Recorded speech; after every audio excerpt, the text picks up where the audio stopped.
Hello, hello, it's your friend Doublebite. So why are we back with more Game Maker? As you can probably tell by the title, I'm really fucking depressed. It's been creeping up on me all week. I've been having more and more trouble sleeping at night. And today I'm just sitting here and I don't know what to do with myself. There's not a single video game I want to play, not any books I want to read. There's just nothing. There's just nothing I feel like doing. And I'm not sad or anything. I'm not in danger. I'm just there's the light bulb's out. But doing some Game Maker stuff lately, they've been kind of relaxing, and B, it feels lightly productive, and B, maybe reflect on some of the stuff I've made. So I dragged some of the stuff out from my Dropbox, and here's just a little best of. None of them are games. They're all like tech demos. They're all just like little, widgets I've made in Game Maker.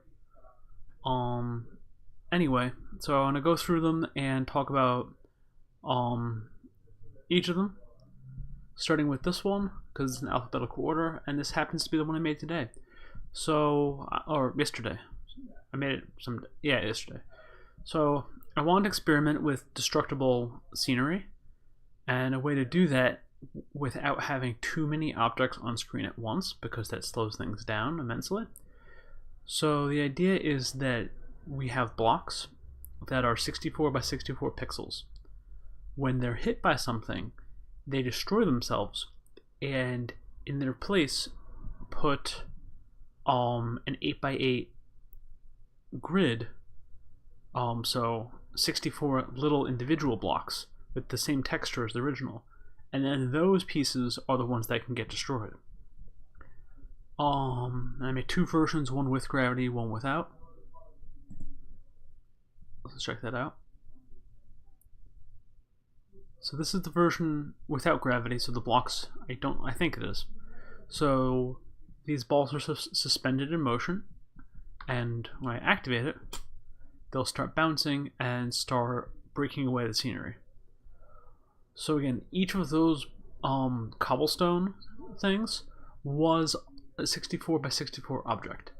As soon as it gets hit by the ball, it breaks into component parts, and then those component parts disappear when they're hit. So at this point, there's a lot of objects on screen, but if you're only dealing with a small number of blocks, it's more reasonable. Here's a more ridiculous example. I just find it kind of satisfying to watch, I'll be honest here. And then this is the same thing, but the sub blocks have gravity. So we're gonna drop some bombs.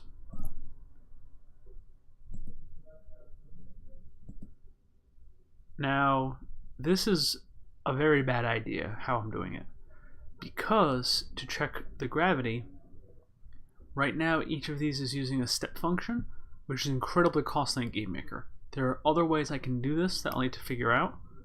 I could do it without an explicit step function by setting gravity and then checking for collisions, but that's also expensive. But let's try to get this thing lagging a bit. So I can right click to make just the explosion. So I'm gonna explode here. See, these didn't get touched, so they're still the original solid block. So that kind of betrays the implementation here.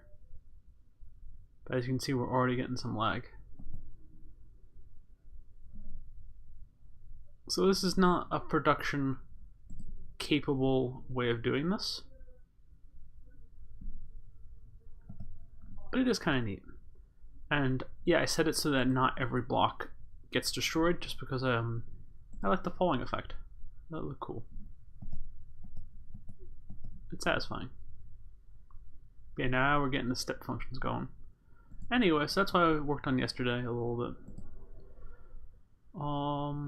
Actually, let's do these. Wait, they're all gonna have the same date modified. Right, just by name. So, Elemental is for a little platformer I was working on. Okay, so this is actually where I got the inspiration for doing the block thing. With this, in theory, ice next to each other will fuse together, forming a full object, and then break apart when it's destroyed. But yeah, so here we have ice, and as you can see, we slide across it. And what can we do? Well, I think spacebar throws a rock. That kind of breaks apart. And we can throw the rock at the ice to break it. We also have fire, which we can use to melt ice. We can shoot fireballs. And then we also have water, which can fuse the ice, which freezes on contact with the ice.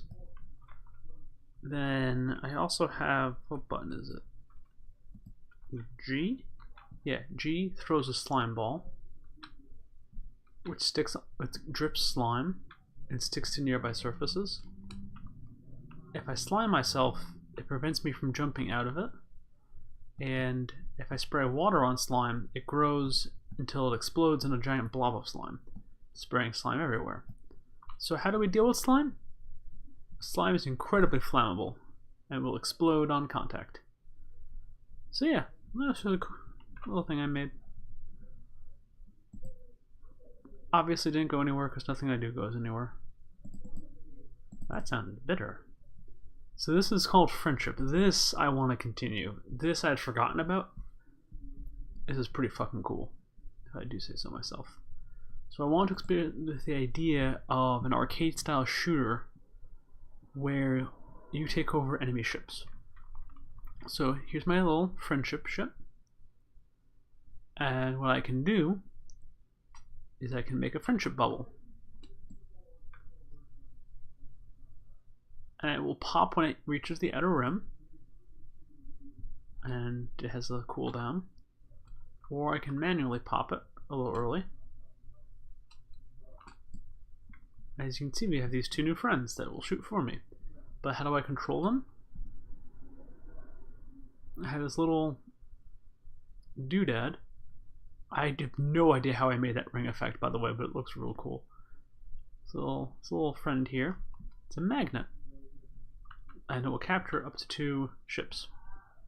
So now they're stacked there. If I hit G, it will detach them. And then there's a cooldown before I can move them again. I can reposition them how I want. And if I hit T, it will go into a mode where it does not do. And I have to be careful not to stretch too far because I can lose contact with it.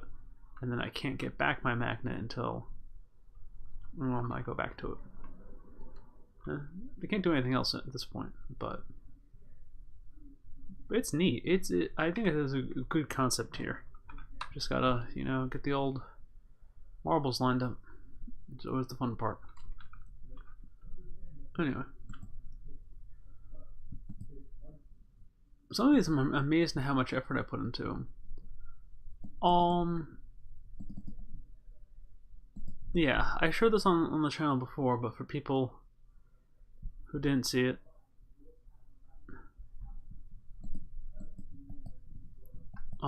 this just gave you a variety of different spell-like things to use to fight ghosts. So you have water, which charges up and then sprays. You have fire, which shoots a little fireball. You have a pulse, pushes things away. And you have a little electricity arc. I have a whole video where I make that entire thing in one video, which I thought was pretty fun. This I need to work on some more. So let's look at the room for this one. Oh, it doesn't look like there's anything here, does it? So this is going to make a procedurally generated maze. And it's going to be optimized so that it doesn't load in areas of the maze that you can't see to make it more efficient. So we'll see what that means in a second. So here we go. So the blue dot's my character. This is meant to be like spikes or fire or just something patrolling. I want to simulate a patrolling behavior that would go through the maze automatically. Number of red dots active. So right now the only thing that's being rendered is the 9x9 square of rooms with this in the center. So if you move far away, farther than that, the red dots will no longer be active. So I can go here. And yeah, as you can see, I can restart the room, and it'll be a new maze every time, but this little prowler will still work. Took me a long time to do this one. But anyway. So yeah, these rooms are guaranteed to always have exits on the sides where they need exits. But yeah, number of red dots active 3. Now it's only 1 because we've moved farther away. So only this one is active once we're in here. And if we continue to move away, all of them will be deactivated. So yeah, so rooms that are too far away are deactivated to save memory, and all of this is randomly generated. So definitely some potential here. Definitely gotta get back to this one. I think that the way it controls is actually pretty smooth. This is actually pretty cool. Gotta look at that one again.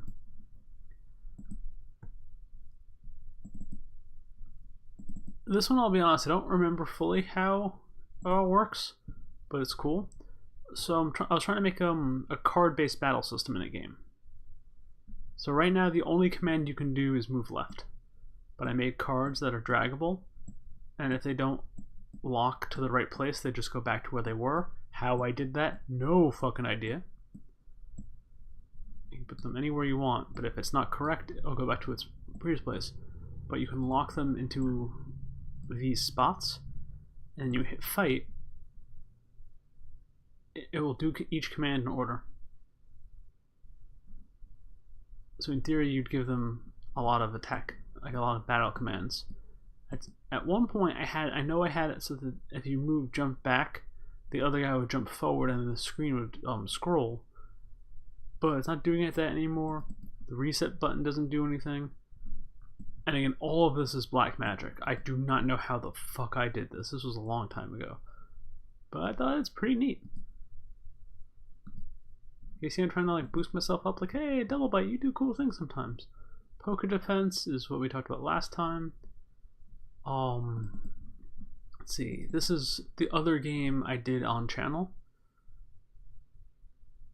This game in the lightest possible sense of the word, where you have these fire elementals that are burning your grass, and you gotta kill them using water for your magic fountain. And if the ground gets cracked, oh no, you fucked up. It's too late. You'll never heal it in time. Boy, howdy, we are just getting fucked up. No. Anyway, that's pretty neat. I like that one. I'm just trying to make this a quick thing. This I showed briefly in my flower one test. Is anything? This is cool. Best for last here. I want to make something that makes trees. So, and it has customizable settings. So I click, and it makes a little tree. These are pretty cute. Now let's set the height. Let's say minimum height is 15. Maximum height is 35. Let's try that out. Now we're going to get some taller trees. Or not. You don't know. That's why it's randomly generated. Getting some pretty good trees here. Oh, that's a nice one. Now we'll keep the side branches short, but let's make them a lot more common. And see what we get here. We should get slightly bushier trees. That tree doesn't know what's going on here.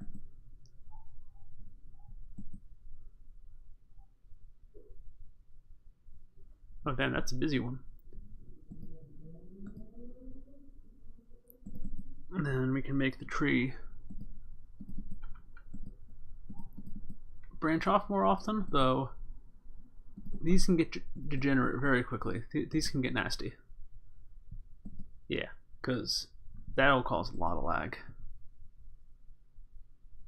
Oh yeah, there we go. That's the stuff.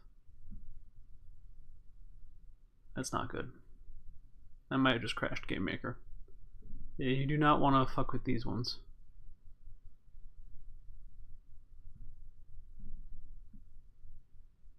Yeah, my attempts to cap that were not the most successful there.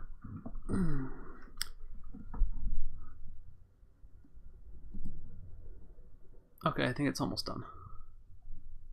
So yeah, that gets you very bushy trees. And we're just gonna set these back to something a little less degenerate. Cool. And then you can make it more angly. I forget what this actually does. I think that makes the trees wider theoretically.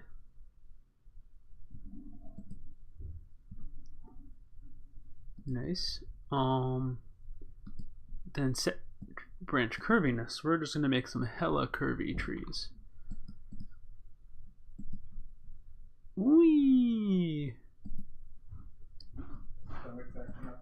Let's make some crazy ass trees here.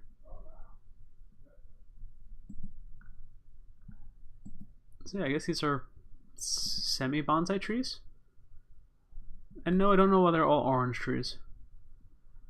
I know, don't ask me how the hell I did this.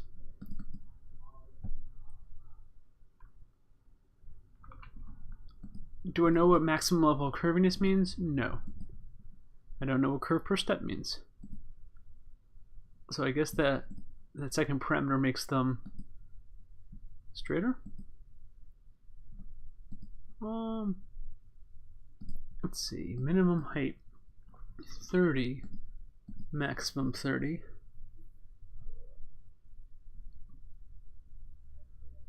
And the side branches are going to be long,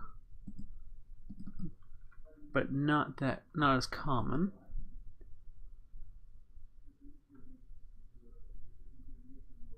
And let's see here.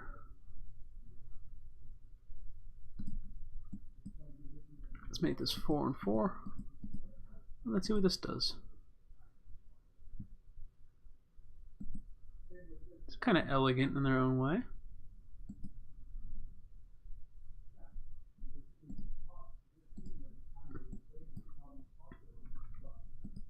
And okay, I really don't know what any of these parameters do. I'm just experimenting here. Okay. Oh, that parameter is fun. Oh, it went upside down. But yeah, so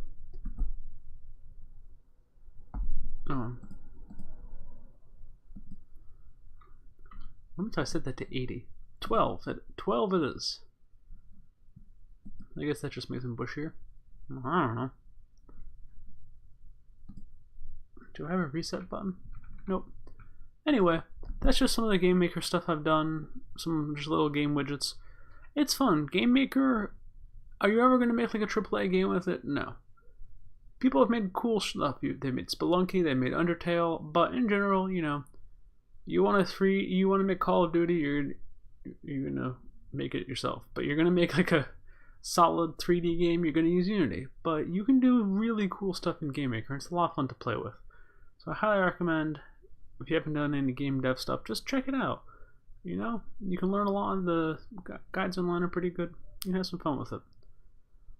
Honestly, that did boost my mood a little bit. Seeing that I've like made some cool stuff in the past, that felt nice. And I hope y'all thought this was cool too. So anyway, Wish me luck for the weekend, and until next time, double bite out.